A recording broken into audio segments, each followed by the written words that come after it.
Sahabat Fresh Juice, sesaat lagi kita akan mendengarkan Fresh Juice Selasa 28 Februari 2023 bersama Ibu Erna Kusuma dari Tangerang. Selamat mendengarkan.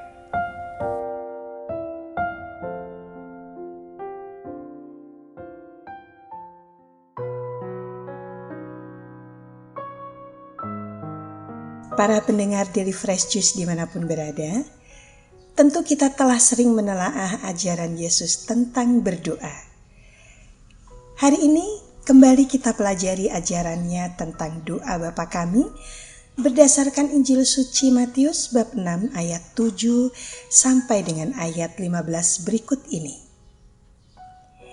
Inilah Injil Suci menurut Matius. Dalam khotbah di bukit, Yesus berkata kepada murid-muridnya, "Dalam doamu janganlah kamu bertele-tele seperti kebiasaan orang yang tidak mengenal Allah.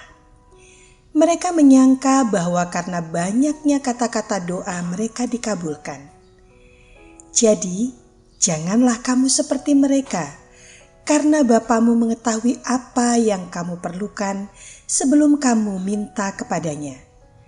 Karena itu berdoalah begini, Bapa kami yang di surga, dikuduskanlah namamu, datanglah kerajaanmu, jadilah kehendakmu di bumi seperti di surga.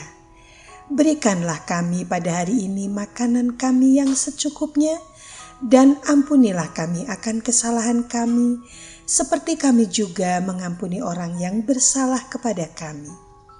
Dan janganlah membawa kami ke dalam percobaan, tetapi lepaskanlah kami daripada yang jahat. Amin. Karena jikalau kamu mengampuni kesalahan orang, Bapamu yang di sorga akan mengampuni kamu juga. Tetapi jikalau kamu tidak mengampuni orang, Bapamu juga tidak akan mengampuni kesalahanmu." Demikianlah Injil Tuhan. Para pendengar setia Daily Fresh Juice yang dikasihi Allah, hari ini kita kembali diajak oleh gereja untuk merenungkan doa Bapa Kami yang diajarkan oleh Yesus dan yang selalu kita daraskan setiap harinya. Terkait dengan retret agung kita selama masa Prapaskah ini, kita akan merenungkan hanya satu poin saja, yakni perihal pengampunan. Ampunilah kesalahan kami, seperti kami pun mengampuni yang bersalah kepada kami. Mengampuni dan diampuni adalah dua hal yang saling terkait dengan erat. Sebagaimana yang baru saja kita dengarkan dari bacaan Injil tadi.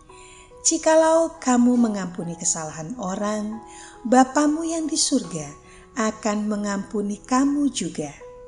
Tetapi jikalau kamu tidak mengampuni orang, Bapamu juga tidak akan mengampuni kesalahanmu. Mengampuni orang lain adalah down payment atau uang muka untuk boleh mendapatkan pengampunan dari Bapa kita yang di surga. Mengampuni terlebih dahulu, barulah mendapatkan pengampunan dari Tuhan.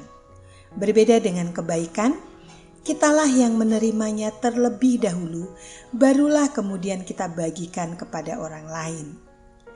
Jika kita menerima kebaikan Tuhan, tetapi tidak mau melakukan kebaikan bagi orang lain, sama artinya kita egois, mau dapat sendiri saja, tetapi tidak peduli dengan orang lain. Dalam hal pengampunan, kitalah yang terlebih dahulu mengampuni kesalahan orang, barulah kemudian kita menerima pengampunan dari Tuhan. Dengan kata lain, kita tak akan pernah menerima pengampunan dari Tuhan kalau kita tidak atau belum mau mengampuni orang lain. Mau jungkir balik berpuasa dan berpantang, tak akan pernah terjadi pertobatan jika kita masih menyimpan amarah, kebencian, atau dendam kepada orang lain. Oleh sebab itu, janganlah masuk ke dalam bilik pengakuan dosa dengan membawa amarah, kebencian apalagi dendam. Berdamailah dahulu dan ampunilah terlebih dahulu orang-orang yang telah menganiaya ataupun berbuat buruk kepada kita. Buanglah amarah, kebencian, dan dendam. Barulah kemudian masuk ke bilik pengakuan dosa untuk memohon pengampunan dari Tuhan. Inilah sebabnya saya sering sekali sulit mengikuti pengakuan dosa yang dadakan. Maksudnya tanpa persiapan yang cukup. Karena saya perlu waktu untuk mengikis habis hambatan-hambatan yang membuat saya enggan memaafkan orang lain. Apalagi sampai tidak mau mengampuni orang lain.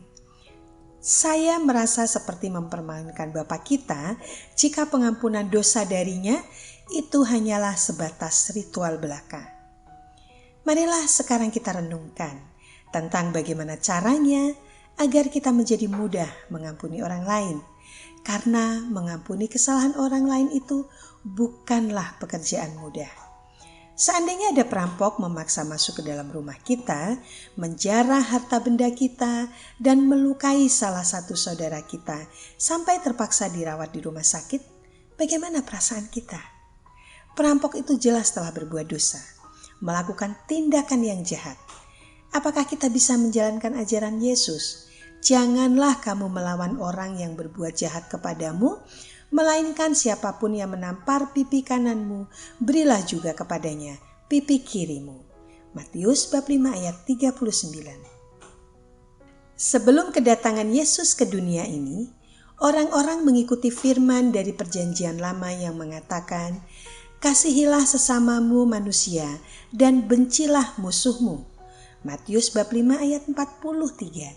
Nampaknya tidak dilarang untuk membenci atau membalas kejahatan orang lain, sebab hukum yang berlaku pada waktu itu adalah mata ganti mata, gigi ganti gigi. Sedangkan yang dimaksud oleh Yesus dengan "janganlah kamu melawan orang yang berbuat jahat kepadamu" adalah sekalipun kepada orang jahat, kita tidak dibenarkan untuk menganiayanya, memukulinya sampai berdarah-darah. Bukanlah itu sama artinya kita juga berbuat jahat. Maka sudah baik jika kita tidak melawan orang yang berbuat jahat kepada kita.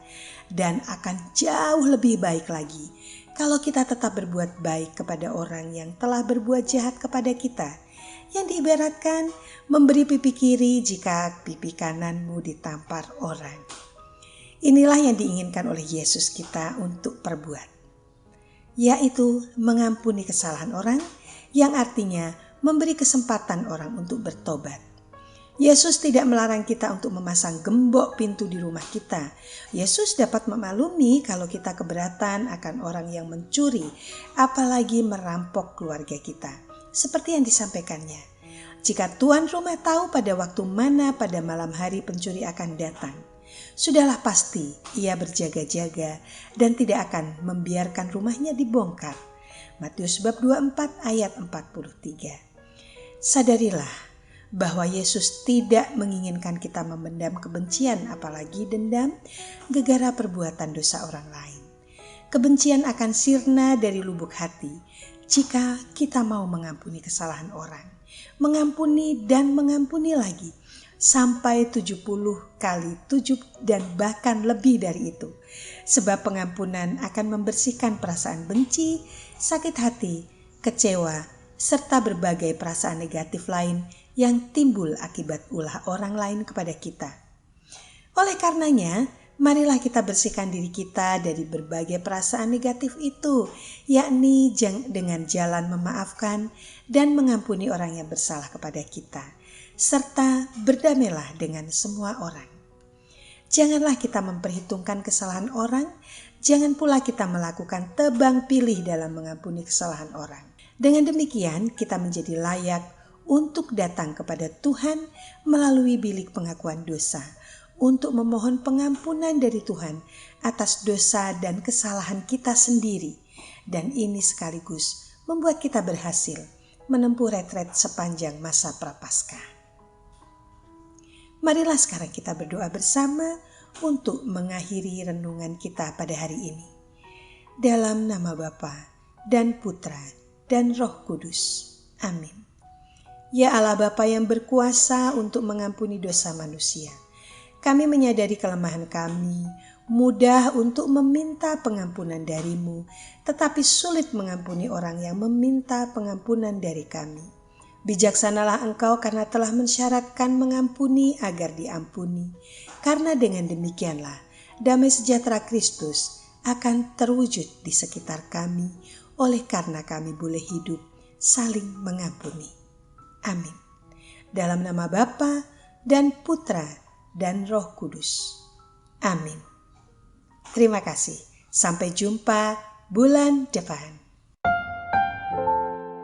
Sahabat Fresh Juice, kita baru saja mendengarkan Fresh Juice Selasa 28 Februari 2023. Terima kasih kepada Ibu Erna Kusuma untuk renungannya pada hari ini. Sampai berjumpa kembali dalam Fresh Juice edisi selanjutnya. Tetap semangat, jaga kesehatan, dan salam Fresh Juice.